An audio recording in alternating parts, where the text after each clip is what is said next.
Muy bien, Romanos 9, vamos a dar lectura del versículo 1 al 5. El título es El dolor de Pablo y los privilegios de Israel. El dolor de Pablo y los privilegios de Israel. Esta va a ser la primera parte. Si Dios lo permite, el próximo domingo vamos a compartir la segunda parte. Hoy voy a solamente explicar los primeros 3 versículos, pero voy a dar lectura igualmente del 1 al 5. Dice así la palabra del Señor, hablando el apóstol Pablo. Verdad digo en Cristo, no miento, y mi conciencia me da testimonio en el Espíritu Santo, que tengo gran tristeza y continuo dolor en mi corazón, porque deseara yo mismo ser anatema, separado de Cristo por amor a mis hermanos, los que son mis parientes según la carne, que son israelitas, de los cuales son la adopción, la gloria, el pacto, la promulgación de la ley, el culto y las promesas, de quienes son los patriarcas y de los cuales, según la carne, este es el privilegio más grande de Israel, vino Cristo, el cual es Dios sobre todas las cosas, bendito por los siglos. Amén. Los capítulos 9, 10 y 11 forman una unidad en el pensamiento y en el desarrollo de la pluma de Pablo, o de la pluma de Tercio, podríamos decir, porque ustedes saben que el amanuense de Pablo fue Tercio, de acuerdo a Romanos 16. Bueno, es una porción muy espinosa y controversial, no solo en cuanto a Israel como tal, al futuro principalmente de Israel es controversial, sino también, hermanos, es controversial en cuanto a la soberanía de Dios en la salvación. Al ser humano en general no le gusta que Dios sea soberano, porque el ser humano quiere ser libre, entre comillas, quiere ser autónomo, quiere estar totalmente desligado de cualquier autoridad. Entonces la soberanía de Dios en la salvación choca con la mente humana. Solo un creyente que se ha rendido a Dios puede reconocer que Dios es soberano en todo sentido. Y en este sentido especial y particular en la salvación de los seres humanos, y también de manera especial con Israel, que es el tópico principal aquí. Bueno, de hecho, algunos hermanos me han expresado su anhelo de poder llegar luego a estos capítulos. Porque hay una maravilla, es fascinante, hermanos, todo lo que está detrás de estos capítulos, como lo vamos a ir comprobando en la medida que los expliquemos. Algunas interrogantes que Pablo irá contestando, y yo con la ayuda del Señor voy a ir explicando en la medida que avancemos en estos 3 capítulos señalados. Primera interrogante para hacernos despertar y reflexionar al respecto. ¿Cuál es la relación pasada, presente y futura de la nación de Israel con Dios? O dicho de otra manera, ¿hay algún propósito de Dios en el pasado, en el presente y en el futuro con Israel? Segunda pregunta. Si Israel tuvo tantos privilegios, ¿por qué muchos de ellos no creyeron en su Mesías? Tercera pregunta. ¿La incredulidad o rechazo de Israel hace nula la fidelidad de Dios? Cuarta pregunta. ¿Qué ha pasado con las promesas que Dios hizo a los patriarcas? Quinta pregunta. Si Pablo ha venido enseñando respecto del Evangelio, de la justificación por la fe, que es poder de Dios para salvación a todo aquel que cree, pero al judío primeramente, pero ellos lo rechazaron, ¿pone en juego esto el propósito del Señor para con ellos? Sexta pregunta.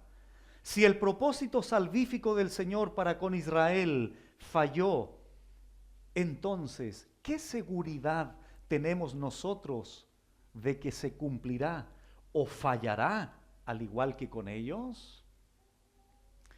De hecho, William MacDonald presenta la siguiente interrogante.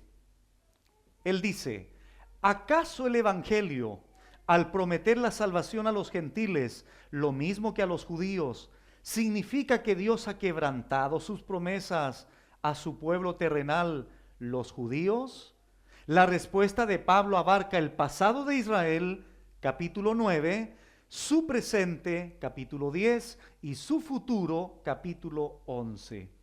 Fin de la cita. Estas son solo algunas interrogantes. Podríamos proponer más preguntas, pero por sobre todo, hermanos, lo que Pablo quiere enfatizar es la fidelidad de Dios, la veracidad de Dios e inmutable palabra de Dios en su plan salvífico con los seres humanos, incluyendo indudablemente a su pueblo Israel. ¿Por qué razón? Por una razón muy sencilla. Nada puede interrumpir, nada puede interferir en el plan o en el cumplimiento del plan de Dios para los que han sido, son y serán objetos de su amor. Pero lo primero que hace Pablo, antes de entrar en materia, es desnudar su corazón y ser honesto delante de los romanos, que también incluía una minoría de judíos en esa iglesia local. Y una de las cosas, hermanos, era mi oración antes de presentar el mensaje de hoy, es que muchos de nosotros nos vamos a ver confrontados en el contraste con Pablo, en el sentido que Pablo era un hombre que su corazón lo tenía desgarrado por los perdidos. Y hay tantos creyentes en las iglesias locales que son tan indiferentes ante los perdidos. Esa es una de las cosas que nos va a golpear muy fuerte en esta mañana, para los que vengan sensibles a la voz del Señor, desde luego. Bueno, vamos entonces al versículo 1. Pablo dice, verdad digo, en Cristo no miento. Y mi conciencia me da testimonio en el Espíritu Santo que tengo gran tristeza y continuo dolor en mi corazón. En el primer versículo, nosotros observamos la honestidad, solemnidad de Pablo y su emoción detrás de su tinta. A.T. Robertson comenta, cito, Pablo hace aquí, en el versículo 1, un triple juramento, debido a lo profundamente conmovido que se siente. Hace una declaración positiva en Cristo, otra negativa, no miento, y una apelación a su conciencia como testimonio conmigo en el Espíritu Santo. Fin de la cita. Veámoslo en detalle, los tres juramentos, como lo señala aquí Robertson. En primer lugar, verdad digo en Cristo, dice Pablo, al principio del versículo 1. Lo que Pablo está diciendo, lo dice en la presencia de Cristo, en virtud de su unión con Él. Lo que Pablo está diciendo aquí, lo está diciendo como cristiano. Después agrega Pablo, no miento. Se refiere a la veracidad de lo que va a explicar a continuación. Es como cuando un juez llama a la persona que tiene que declarar allí en el tribunal y le dice, usted jura o promete que tiene que decir la verdad, solo la verdad y nada más que la verdad. Y este juez aquí es el mismo Cristo. Es sumamente importante, es sumamente relevante, es trascendente lo que Pablo dirá a continuación. Por eso el lenguaje que utiliza Pablo aquí no es cualquier cosa lo que va a decir. Y vamos a entender también por qué lo dice con ese sentido, por qué lo dice con esa connotación. En tercer lugar, él dice, y mi conciencia, ese dispositivo que Dios ha puesto en todos los seres humanos, pero en los creyentes debiera ser más agudo, debiera ser más sensible. ¿Por qué? Porque ahora mora el Espíritu Santo. Entonces Pablo dice, y mi conciencia me da testimonio en el Espíritu Santo. Pablo está diciendo, no estoy engañando, ni engañándome a mí mismo. El Espíritu Santo confirma en su conciencia que estaba diciendo la verdad. Pablo está diciendo esto con una conciencia limpia. Pablo está diciendo esto con una conciencia que no lo acusa. Es una conciencia transparente, limpia, delante de sus hermanos.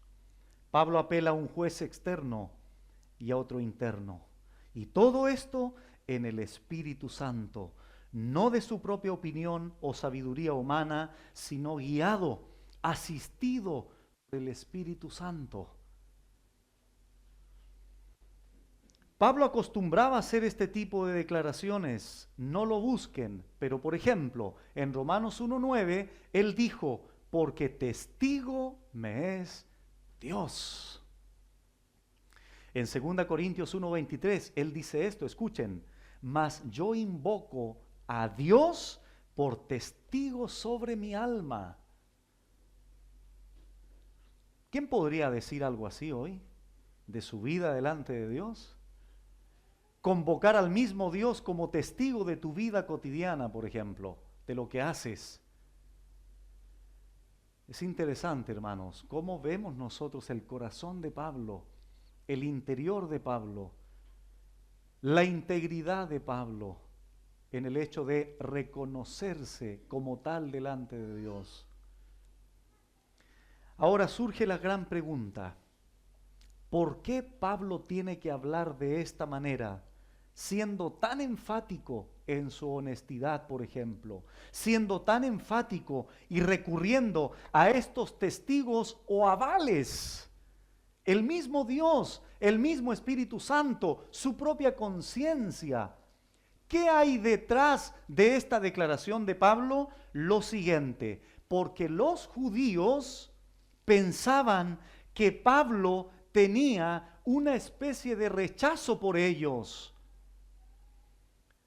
Los judíos pensaban que Pablo estaba en contra de sus más profundos sentimientos religiosos que profesaban. Los judíos veían a Pablo como un traidor. Entonces lo que dijera Pablo aquí lo iban a poner en cuestionamiento, iban a dudar porque lo veían de esa manera Pablo. De hecho, un escritor dice que Pablo podría ser considerado como el Judas del judaísmo. Recordemos además de esto, que muchos judíos veían su condición de judíos y el cumplimiento de sus leyes como méritos de salvación. Recuerdan eso, ¿verdad? Pero Pablo confronta esto con el verdadero evangelio. Por tanto, los judíos pensaban que Pablo los odiaba. Pero resulta que ahora está exponiendo un dolor. Veamos cómo trataban a Pablo los judíos para que entendamos mejor por qué Pablo está diciendo como lo está diciendo aquí. Retrocedamos por favor a Hechos capítulo 21 para que tengamos este panorama y entendamos la declaración de Pablo en Romanos 1, Romanos 9:1. Por ejemplo, en Hechos 21:21, Hechos 21:21 dice así. Bueno, tomémoslo del 17 rápidamente. Cuando llegamos a Jerusalén, los hermanos nos recibieron con gozo. Y al día siguiente, ¿quién? Pablo. Entró con nosotros a ver a Jacobo y se hallaban reunidos todos los ancianos, a los cuales después de haberles saludado, les contó una por una las cosas que Dios había hecho entre los gentiles por su ministerio. Entre los gentiles por su ministerio. Cuando ellos lo oyeron, glorificaron a Dios y le dijeron, ya ves, hermano, cuántos millares de judíos hay que han creído y todos son celosos por la ley.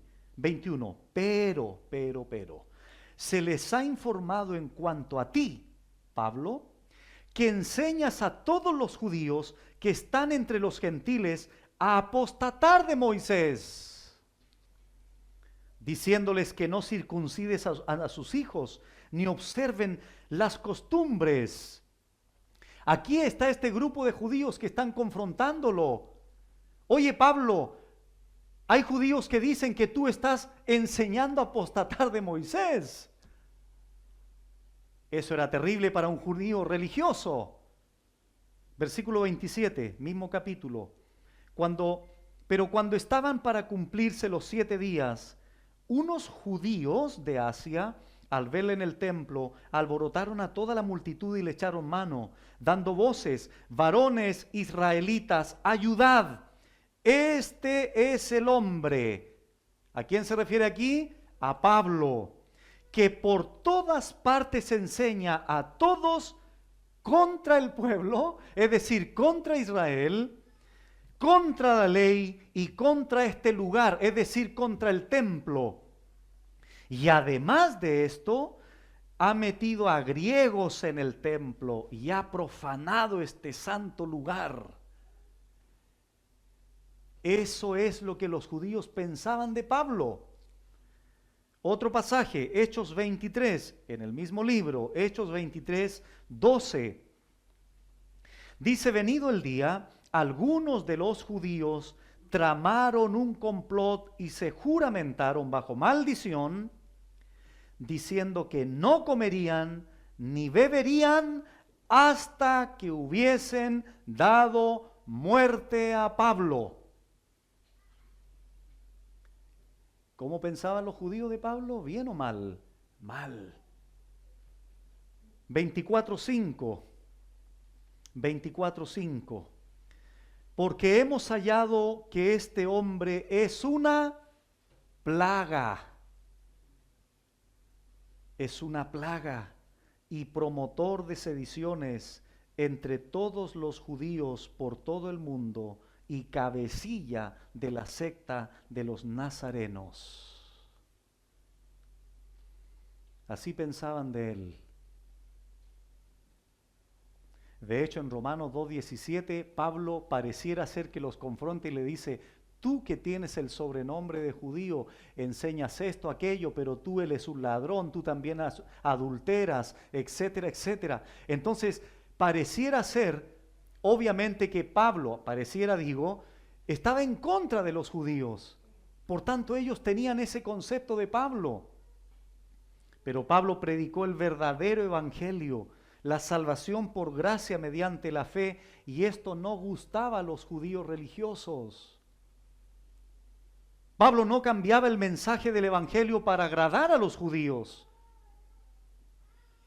No diluía el mensaje para quedar bien con la gente. Los judíos querían ser tratados como especiales porque eran hijos de Abraham, porque descendían de los patriarcas Abraham, Isaac y Jacob. Pero resulta que Pablo los confronta con su pecado, con su religiosidad, con su hipocresía. Era normal, humanamente hablando, que los judíos, tuviesen ese concepto de él.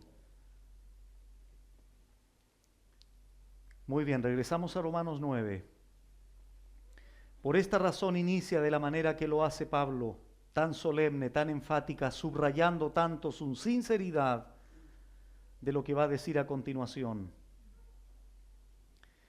Verdad digo en Cristo, no miento, y mi conciencia me da testimonio en el Espíritu Santo que tengo gran tristeza y continuo dolor en mi corazón. Y más abajo dice que, ¿por quiénes tenía ese dolor?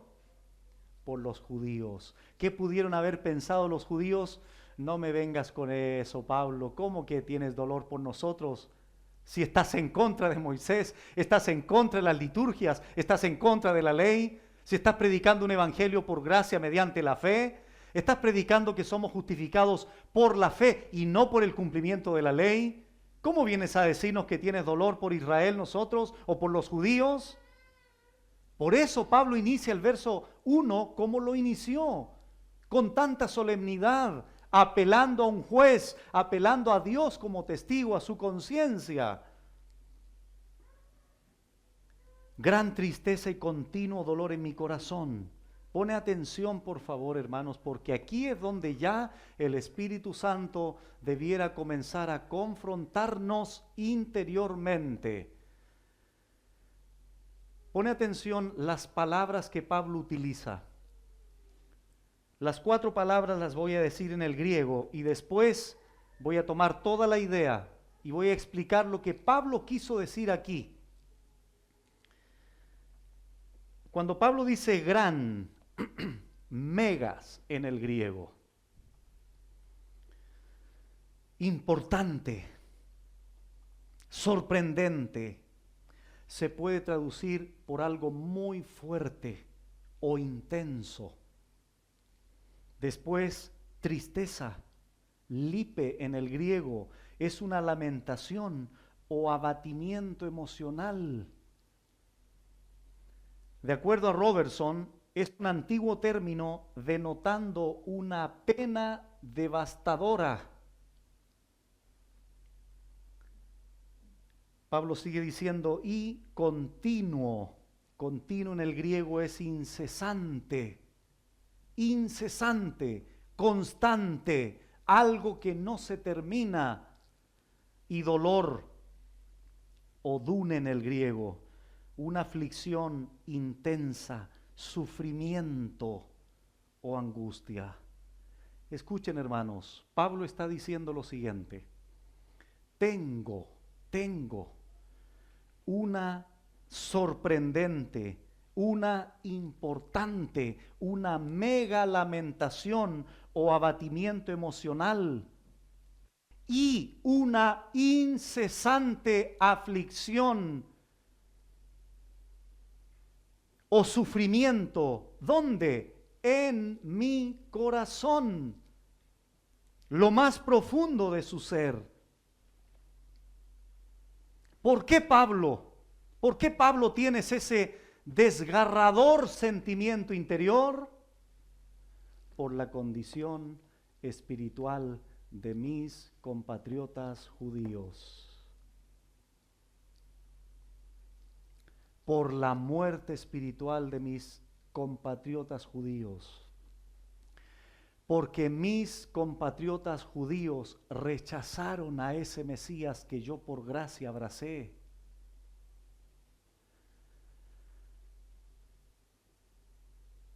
Por la incredulidad de Israel, a pesar de todos los privilegios que Dios les dio, la adopción, la gloria, el pacto, la ley, las promesas, de los cuales vino Cristo, el privilegio más grande. Cristo no fue argentino, ni chileno, ni brasileño. Cristo fue judío. Ese es el desgarrador sentimiento de Pablo por sus compatriotas judíos perdidos. A ver, los que son inteligentes ya están entendiendo qué clase de sufrimiento tienes tú por el perdido chileno que te rodea. ¿Entiendes para dónde voy? Por eso es que muchos aquí seguramente van a ser avergonzados con esto. Porque como creyentes genuinos debiéramos tener algo de ese sentimiento desgarrador por los perdidos. Pero no lo tenemos. Ese es el gran problema de la iglesia del día de hoy, aparte de otros.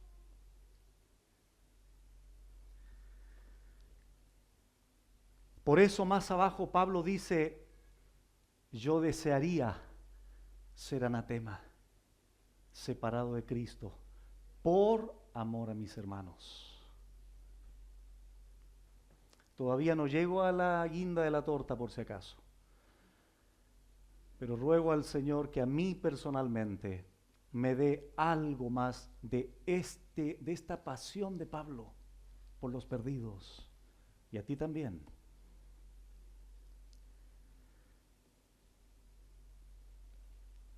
Es interesante que Pablo acababa de hablar de la grandeza de la salvación. Pablo termina el capítulo 8 con una exaltación gloriosa. Nadie nos podrá separar del amor de Dios que es en Cristo Jesús. Lleno de gozo, de exaltación, el corazón de Pablo rebosante. Pero ahora expresa un profundo dolor. ¿Cómo es posible compaginar esas dos cosas? La vida cristiana es así. Pablo vivió así, vivió con un gozo, pero también con un profundo dolor.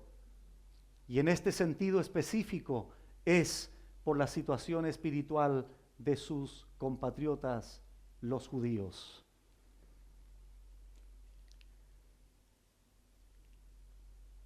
Voy a dejar una pregunta lanzada también para que reflexiones. ¿Por qué cosas te afliges en tu vida espiritual? ¿Cuáles son las cosas que te producen dolor?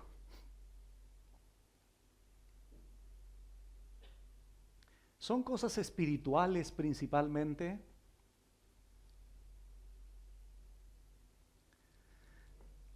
Bueno, versículo 3, Romanos 9. Porque deseara yo mismo. Aquí Pablo explica lo anterior. Porque deseara yo mismo ser anatema, separado de Cristo por amor a mis hermanos, los que son mis parientes, según la carne, que son israelitas. Sin lugar a dudas, Pablo está hablando aquí de los judíos. Dos cosas en el versículo 3, Pablo enseña principalmente. La imposibilidad de la pérdida de la salvación y en segundo lugar, su profundo, sorprendente e impactante amor por los judíos, su amor por Israel, su amor en definitiva por los perdidos. Pablo dice, porque deseara yo mismo ser anatema, separado de Cristo. Robertson, un erudito en griego, dice lo siguiente: estaba en el punto de desear. Francisco Lacueva dice que Pablo explica aquí que desearía ser anatema. Ya vamos a entender por qué lo dice así. La palabra anatema literalmente significa destinado a destrucción o condenación, y como consecuencia de esto, separado de Cristo, agrega Pablo. Ahora la pregunta es, ¿por qué Pablo dice esto? ¿Quiénes eran realmente anatemas? ¿Quiénes realmente estaban separados de Cristo? Los judíos incrédulos. Aquellos que rechazaron al Mesías, aquellos que rechazaron el Evangelio, a pesar, insisto, de todos los privilegios que Dios les dio a Israel, como a ninguna otra nación en el planeta Tierra. Pablo expresa su deseo como hombre de ser condenado o destinado a la destrucción en el infierno por amor de sus hermanos judíos. Hermanos, tú dices, ¿qué tenía este hombre? Si yo, me da lo mismo que se pierdan los chilenos. ¿Qué tenía este hombre en su corazón que manifiesta este tan desgarrador dolor, esta tristeza interna, porque sus compatriotas judíos no se habían rendido a su Mesías, porque no lo conocían, porque fueron incrédulos, porque fueron rebeldes. Que está dispuesto a decir Pablo, si existiera la posibilidad de ser yo separado de Cristo para que ellos puedan venir al conocimiento del Evangelio, estaría dispuesto a hacerlo.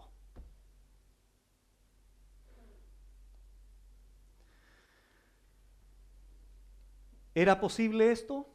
Ser anatema o separado de Cristo, no con mayúscula.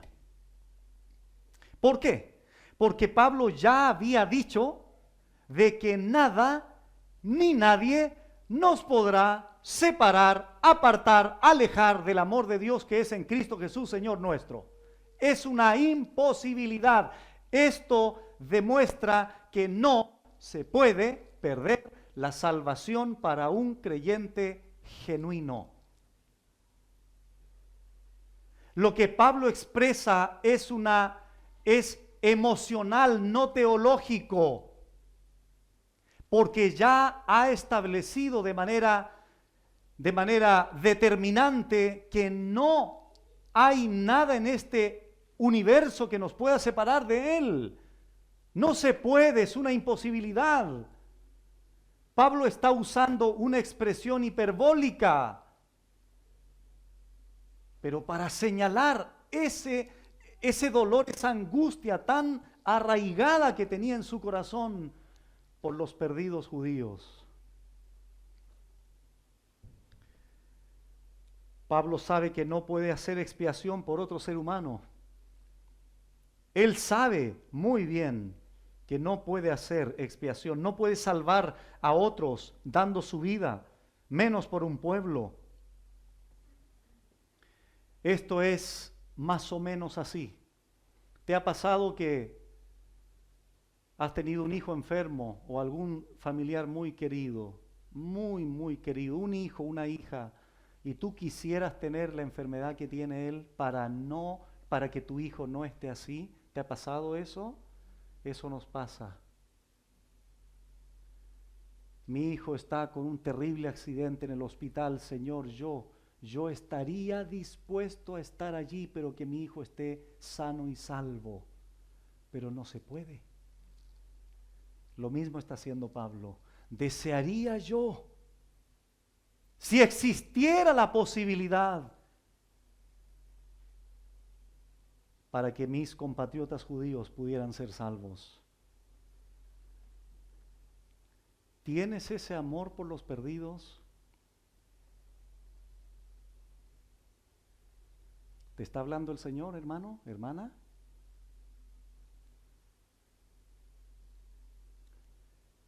Es triste la indiferencia tan grande que hay en las iglesias por los perdidos. Y si tú te contrastas con el corazón de este hombre, ¿a dónde llega? ¿A dónde llega tu nivel de compromiso con los perdidos? Hay creyentes que en 1 año, 2 años, 5 años no le han hablado a nadie del Señor, pero dicen ser creyentes.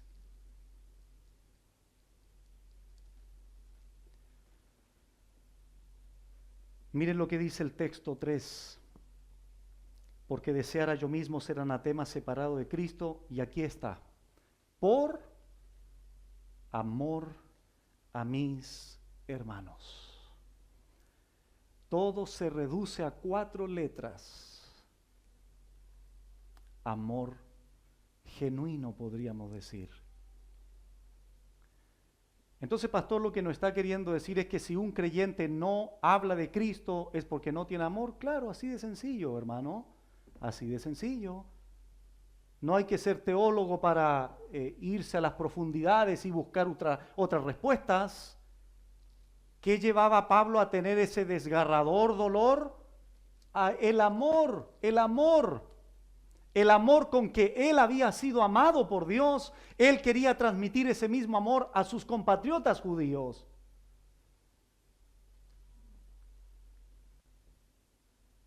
Tan profundo es ese amor que Pablo tenía. Juan 15:13, Cristo dijo, nadie tiene mayor amor que este, que uno ponga su vida por sus amigos. En 1 Corintios 13, Pablo dijo, el amor es sufrido.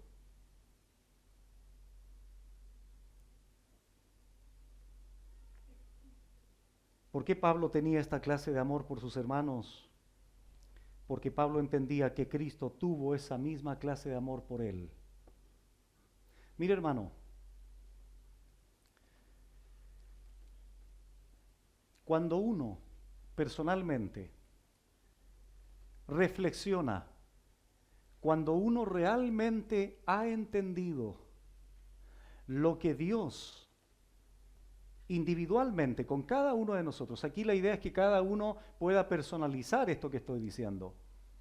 Cuando tú verdaderamente has reflexionado en el amor eterno, como ya lo hemos explicado en las enseñanzas anteriores, Él te amó a pesar de ti mismo, a pesar de tu robo, de tu adulterio, de tu fornicación, de tu mentira, de lo miserable que eres. Y tú reflexionas de lo que el Señor ha hecho contigo, salvándote, perdonándote a ti, y que los otros compatriotas, para seguir la misma idea de Pablo, que nuestros compatriotas chilenos están tan perdidos como yo lo estaba antes, hermano, es imposible que si tú meditas de una manera profunda y real, es imposible que continúes siendo pasivo, es imposible que continúes siendo estático. Si realmente estás agradecido con lo que el Señor ha hecho en tu vida, vas a despertar, te vas a poner en manos del Señor para hablar del Evangelio. Y nosotros como iglesia te queremos ayudar. Te hemos enseñado acerca del evangelismo, hemos tenido talleres de evangelismo y estamos ayudándote saliendo a la calle a predicar. Para que los que no lo pueden hacer se puedan por lo menos impregnar de la actitud.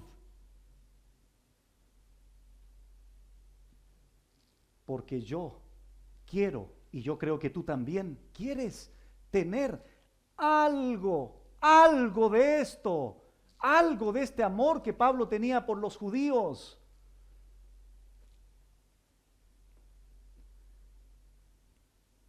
Pablo es un eco del amor de Dios por su pueblo Israel y por nosotros también. Leo de nuevo lo que dije recién con respecto al dolor de Pablo. Pablo dice, tengo una importante, una sorprendente, una gran lamentación o abatimiento emocional y una incesante aflicción intensa o sufrimiento en mi corazón. Lo más profundo de mi ser está desgarrado, está devastado por mis compatriotas judíos. De 1 a 10, podríamos decir, Pablo tenía 10 de pasión. ¿Cuánto tienes tú de 1 a 10? ¿Tienes algo de esto?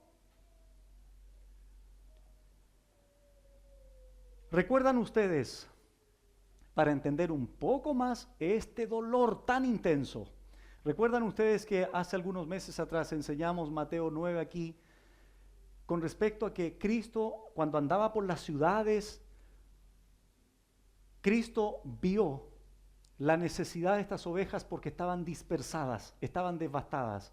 Y hay una expresión en Mateo 9 clave que dice así, y Cristo tuvo compasión de ellas.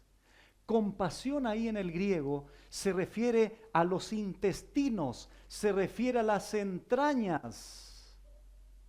Cristo no tuvo cualquier sentimiento superficial. Cristo no se emocionó simplemente de la boca para afuera o de los ojos para afuera. Cristo también se estremecieron sus entrañas al ver perdido al pueblo de Israel, principalmente. ¿No te queda claro esto? Acompáñame por favor al primer libro de Reyes para ilustrar esto aquí. Aquí en una de las pruebas de la sabiduría de Salomón. Primer libro de Reyes, capítulo 3. Recuerdan que aquí se muere un bebé y una mujer se hizo la lista aquí y se aprovechó de esa instancia y se quedó con el bebé y se lo llevan a Salomón y Salomón quería ver quién era la mamá real. Entonces Salomón, ¿qué hace? Pide un cuchillo, pide una espada porque lo voy a partir en dos. Y así voy a entregar la mitad a una y la mitad a la otra para que las dos queden tranquilas. Y en eso, la mamá verdadera, obvio, ¿no? Dice algo, versículo 26, perdón, primer libro de Reyes 3:26. Entonces la mujer de quien era el hijo vivo habló al rey. No miren todavía el paréntesis, por favor. Saltémonos. Y dijo: ah, Señor mío. Eso, hermano, salió pero de adentro esa. Primer libro de Reyes 3:26 dije. Leo de nuevo. Entonces la mujer de quien era el hijo vivo habló al rey y dijo: ah, Señor mío, dad a esta el niño vivo y no lo matéis. Mas la otra dijo, la falsa mamá: ni a mí ni a ti, partidlo. A ver, ¿por qué la mamá real, la mamá genuina, por qué salió de aquí adentro ese grito? Mamás, ustedes entienden esto, ¿verdad? Entienden perfectamente esta actitud de esta mujer, la mamá real, la que realmente había tenido a ese bebé en su vientre. Pero miren lo que dice en paréntesis ahora. Porque sus entrañas se le conmovieron por su hijo. ¿Por qué estoy citando este ejemplo? Porque este ejemplo ilustra en alguna medida el dolor aquí adentro que Pablo tenía por los perdidos. Vuelve a hacer el mismo ejercicio, hermano, aplícalo para ti. Y yo ni siquiera un hormigueo en la guata cuando veo un perdido. Entonces, ¿qué está pasando contigo? ¿Eres un verdadero creyente? ¿El mismo Espíritu Santo que estaba en Pablo, acaso no está en ti también? ¿Por qué entonces no hay esa necesidad de hablar del Señor Jesucristo? ¿Por qué?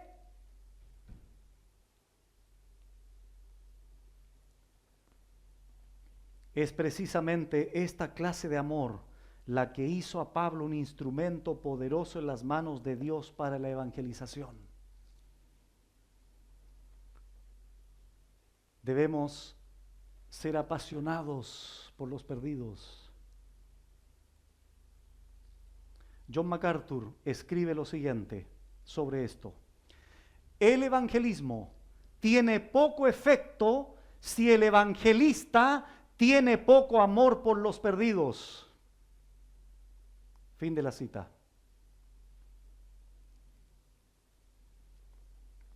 ¿Han escuchado acerca de este misionero secuestrado, Esteban Zambrano? Voy a leer las palabras de su esposa porque las hizo públicas. Escuchen, por favor. Aún no tenemos noticias y eso lo hace muy difícil. Mi corazón está dolorido, pero mi fe y la certeza del cuidado de Dios con mi esposo me permiten seguir esperando confiada. Hoy quisiera decirle a mi esposo: amor, te extraño tanto, pero estamos bien en medio de este dolor tan profundo de no tenerte. Lo único que nos hace falta eres tú. Pero Dios te librará, yo lo creo. Amor, miles de personas están escuchando sobre Jesús por causa de lo que estamos viviendo. Están ocurriendo milagros que esperábamos hace mucho tiempo. Pronto tendrás buenas noticias y te alegrarás tanto. Se está cumpliendo lo que has anhelado y por lo cual damos nuestra vida, que Haití y las naciones conozcan a nuestro Dios. Te amo y te espero. Seguiré peleando por ti junto a Jesús y a otros miles de hermanos que están guerreando en oración por tu liberación. Fin de la cita. ¿Cómo te sientes ante este ejemplo?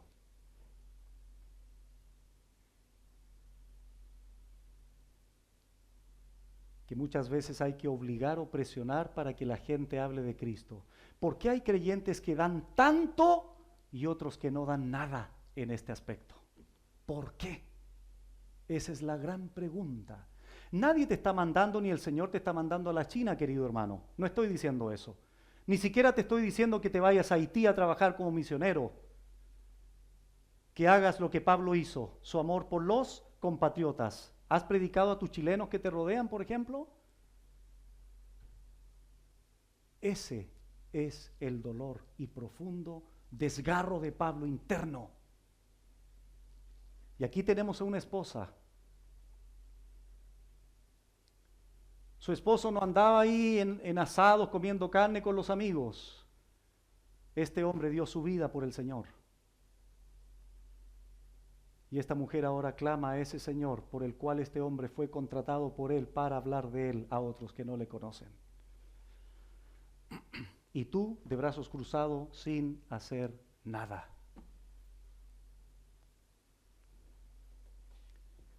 Hay personas que dicen, el evangelismo no es mi llamado. Tienes toda la razón. El evangelismo no es tu llamado. El evangelismo es tu mandato. ¿Lo entendiste ahora? Por eso Pablo le dijo a Timoteo, haz obra de evangelista. Eso es un mandamiento para todos y cada uno de nosotros los creyentes. ¿Hay unos que les va a facilitar más? Sí. ¿Hay otros que les va a costar más? También es cierto. Pero todos tenemos ese mandato. Pablo dijo, desearía ser apartado de Cristo, aunque no es posible, por amor a mis hermanos, los que son mis parientes, según la carne, que son israelitas. Y esto es lo más sorprendente, hermanos. Lo más sorprendente de Pablo. ¿Cómo lo trataron los judíos a Pablo? ¿Lo trataron bien? 2 Corintios 11:24,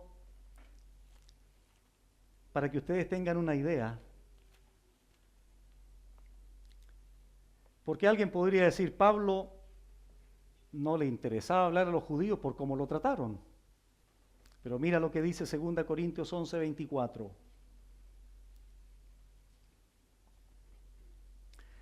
De los judíos 5 veces he recibido 40 azotes menos 1.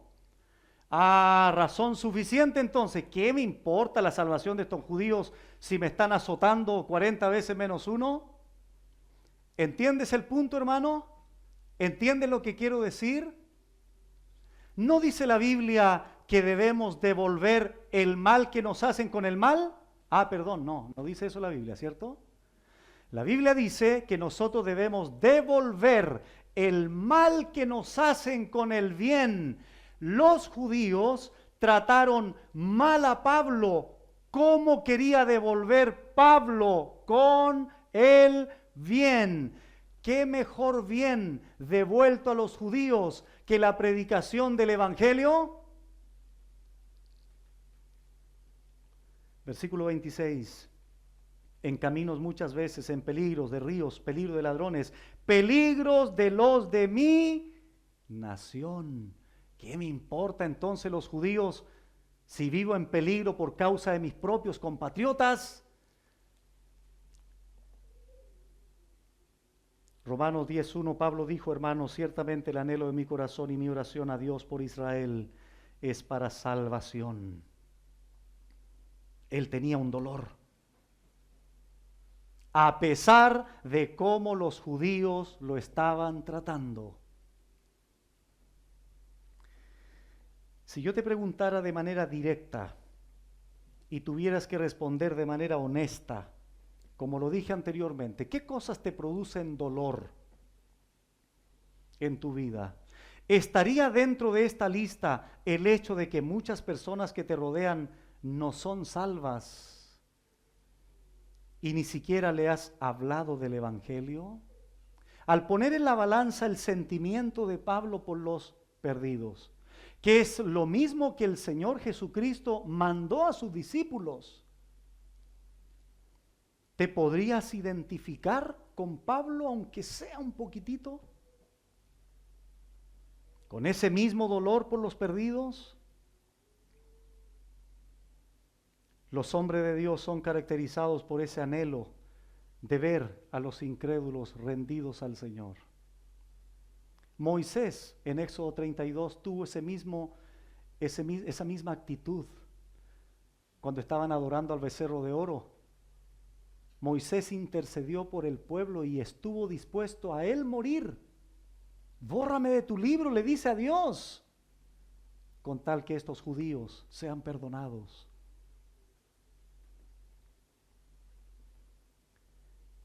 Cristo también se lamentó por Israel. Mateo 23, Jerusalén, Jerusalén, que matas a los profetas.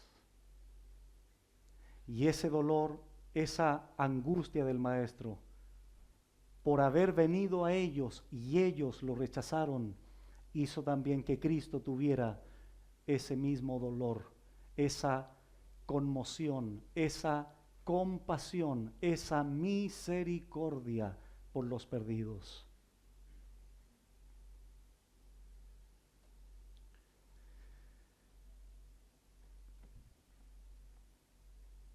Porque deseara yo mismo ser anatema separado de Cristo por amor a mis hermanos, los que son mis parientes según la carne, que son israelitas. Este es el aspecto de la vida de Pablo que nos confronta. Algunos quieren ser como Pablo, por la teología que tenía, por el manejo de las doctrinas que tenía. Pero ¿y este aspecto? ¿Recuerdan cuando Pablo dice en 1 Corintios 11, sed imitadores de mí, así como yo de Cristo? ¿Entiendes ahora por qué? En otro sentido, Pablo también dice eso, estaba dispuesto y fue capaz de decir, imítenme a mí. ¿Entiendes ahora por qué? Tenía la misma clase de amor por los perdidos que Cristo tenía. ¿Acaso Cristo en Mateo 11 también no dijo, aprended de mí, que soy manso y humilde? Un aspecto del Señor es el amor por los perdidos. Robert Haldane decía, son fuertes las palabras de él. Charles Spurgeon también dice lo mismo, pero de otra forma.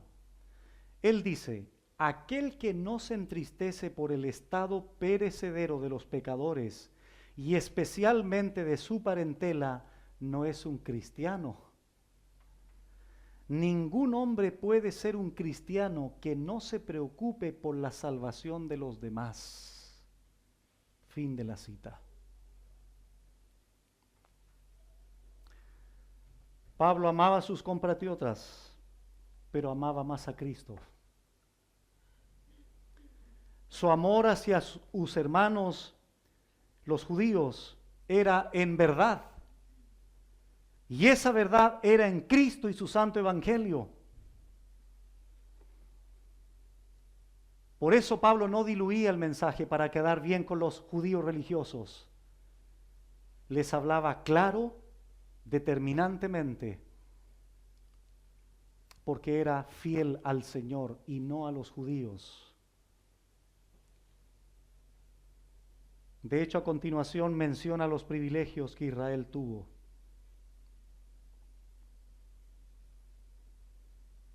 Y recuerda, Pablo no está exagerando, porque al principio dice, verdad digo en Cristo.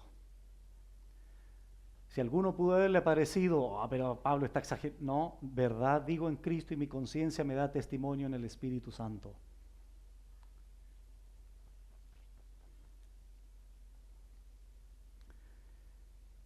Lo que Pablo deseaba hacer es lo que Cristo realmente hizo. Gálatas 3:13. Cristo fue hecho maldición. Lo que no podía hacer Pablo por sus compatriotas judíos, Cristo lo hizo en la cruz. Él fue maldecido, fue tratado como un pecador. No era pecador, pero tu pecado y mi pecado lo dejaron. Fue cargado en la cruz por él, como dice Isaías 53, versículo 6. Jehová cargó en él el pecado de todos nosotros. 2 Corintios 5:21, al que no conoció pecado, por nosotros lo hizo pecado. Ahí está el sustituto perfecto. Pablo no lo podía hacer, lo sabía, pero expresa su anhelo, expresa su deseo, expresa su amor por los judíos, diciéndolo de esa manera, porque los judíos estaban separados y eran anatema por causa de su incredulidad y su propio pecado.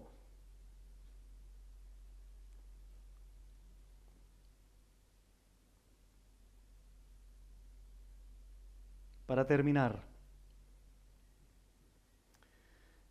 debemos amar y orar por la salvación de los hombres, impregnarnos de esa actitud de Pablo, de alguna manera.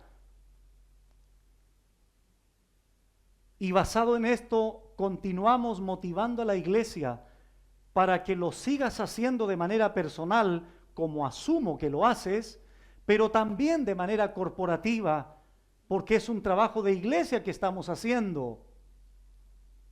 ¿Por qué? Porque tiene un fundamento muy sólido el hecho de ir por los perdidos a llevarles el evangelio. Por todos los hombres en definitiva, no solo por los judíos.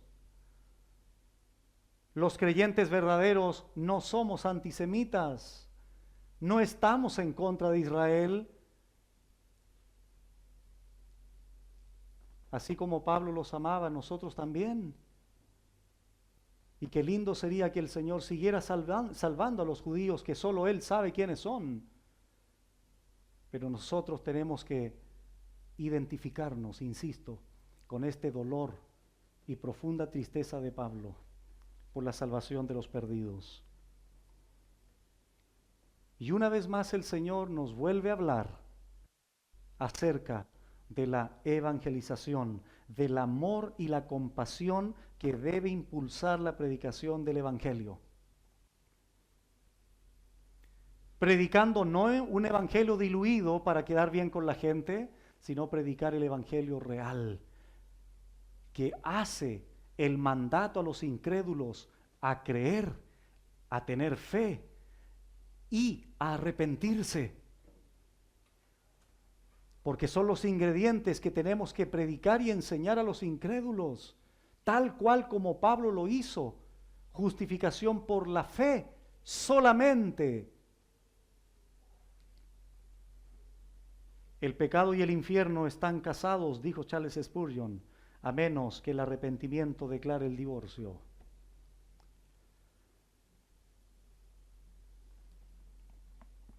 El próximo domingo vamos a ver los privilegios de Israel. Y escúchenme bien, por favor, los que todavía no son salvos aquí. Israel tuvo muchos privilegios. Aún así rechazaron al Mesías.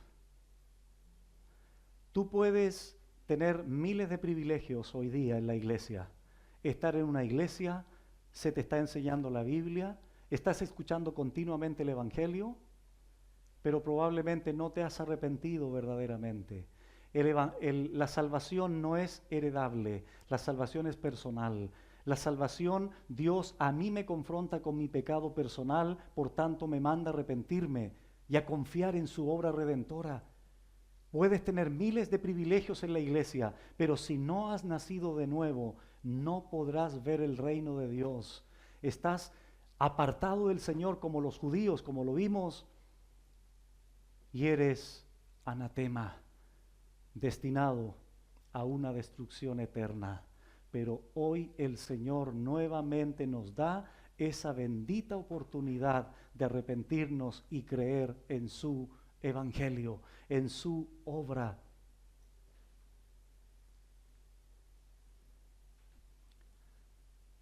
Y que la palabra del Señor nos haya confrontado, nos haya animado y consolado también, entendiendo que tenemos una responsabilidad más grande que tenemos en esta tierra para con nuestro prójimo, predicarles el evangelio.